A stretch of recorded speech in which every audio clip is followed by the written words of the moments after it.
Hey everyone, welcome back to the channel. In today's video, I'm going to show you exactly how to fix Frigidaire gallery countertop ice maker not making ice in 2026. So first of all, you need to understand why is it happening here and what's actually wrong with it.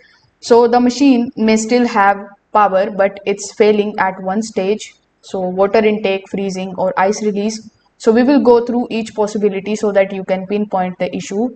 So first of all, you need to start with the water itself. If the water is warm or if it has impurities, the machine may struggle to freeze properly.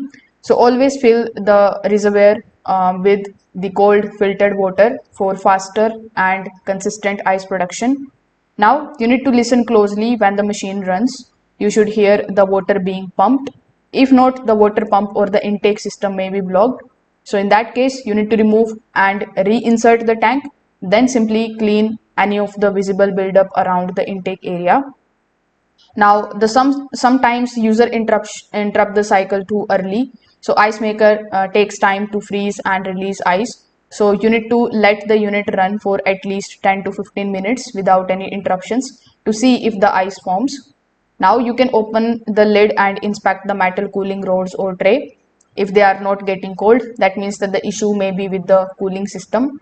If the ice forms but doesn't drop, there may be a release mechanism problem. So you can try these easy fixes and see if it is now working properly again. If this video helped you out, make sure that you like this video and subscribe to the channel. Thanks for watching.